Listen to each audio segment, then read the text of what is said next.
Obviously, if you purchase this program, you're considering filing bankruptcy. Well, my goal is that by the end of this program, you will have a very strong familiarity with the bankruptcy process and you will be better informed with regard to your decision to file. Please keep in mind that this program is not designed to be a substitute for the advice of a skilled attorney in your area. This information is to better educate you with regard to what to expect in the typical bankruptcy case and to better prepare you for your meeting with your attorney. However, this is not legal advice, and I do not recommend you file bankruptcy without the assistance of a lawyer. Okay. Well, now that I'm done with all the legal disclosures that my lawyers told me I must include, let's get down to business.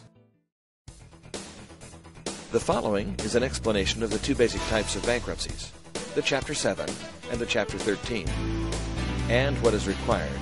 Don't hesitate to review this presentation many times, as this information will be very helpful to you.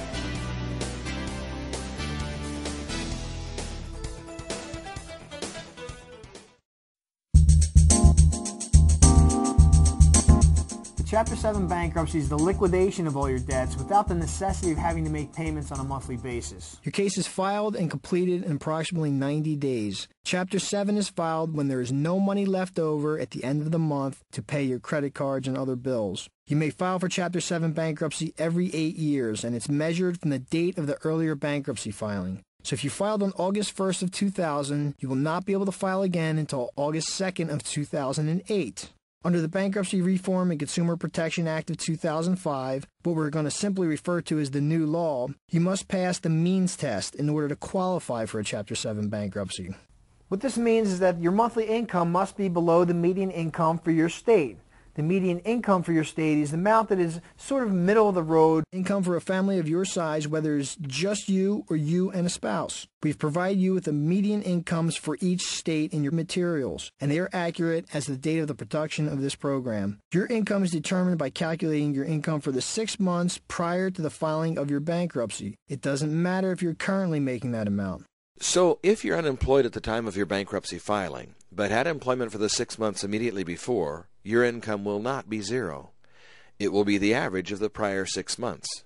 Your income includes regular income from all sources, except Social Security, which is not counted in your budget. Please fill out the income sheet provided with your materials. Once you've calculated the average of your monthly net income after taxes and deductions for the 6 months prior to filing, you must compare this to your state's median income.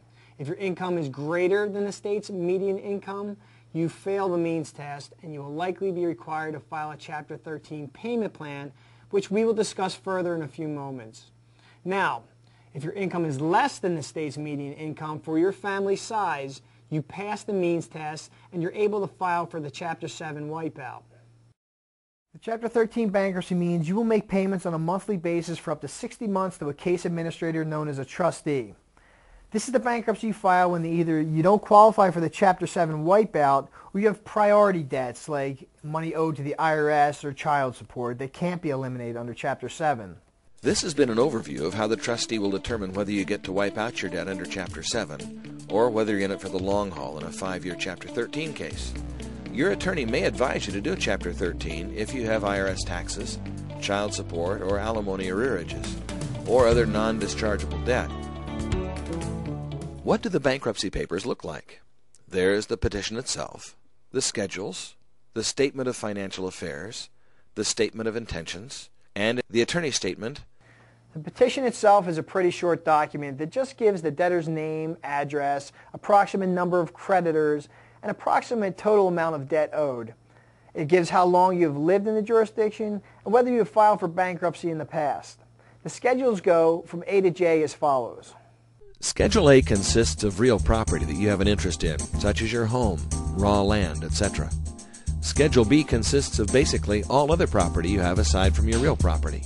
It also includes cash, bank accounts, household goods like your furniture, cars, motorcycles, guns, computers, appliances, collections like a doll collection or baseball card collection, interests in insurance policies, IRAs, ERISA accounts, pension or profit-sharing plans, stocks, bonds, interests in corporations, partnerships, accounts receivables, and investments of any kind, as well as things like security deposits to which you have an entitlement, and even the proceeds of a personal injury claim that you may have that you've not yet received. This is true even if you never filed a lawsuit. So if you got into an accident and filed bankruptcy before you received the settlement, it's likely the settlement will be taken by the trustee and distributed to your creditors. It is important that you list everything.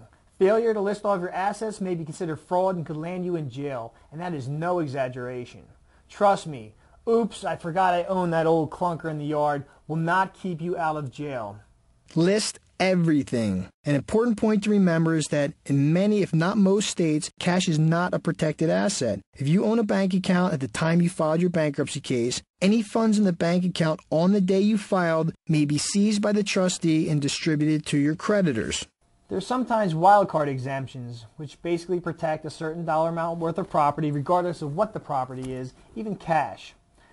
But the following assets are typically not protected and may be seized and liquidated to pay your creditors. Consult your attorney to be certain. Now, let's talk about Schedule C exemptions. Exemptions refers to what property a person gets to keep that may not be seized by creditors. Exemptions apply whether someone is in a bankruptcy or not. There are both federal and state exemptions. Most states do not allow the federal exemptions, just the state exemptions. Those that allow both require a bankruptcy filer to choose one or the other, either the state exemptions or the federal bankruptcy exemptions. You cannot mix and match. For some people, the state exemptions protect more of the type of property that a debtor in bankruptcy may have. For others, the federal exemptions may be more helpful. There is no across-the-board general rule of thumb. Look at what you own and see what the exemptions allow you to keep. Here's an example of how an exemption works. In Nevada, vehicles are exempt up to $15,000. So if you owned a car that was completely paid off and worth $10,000, the car would be totally exempt, meaning the bankruptcy trustee would not take it. But if the car was worth $20,000 and was completely paid off, then this would be $5,000 more than the state exemption allows, and the trustee would probably seize the car and auction the vehicle to pay the $5,000 difference to the creditors. Personal property is valued at garage sale, not at replacement value. For example, a couch you paid $1,000 for may only have a value on the bankruptcy schedules of $100. It is the amount that a reasonable person would pay for the property in its current condition, not new. So don't overvalue your stuff when listing your assets. But don't undervalue your stuff either. You do that and you risk attracting the attention of the trustee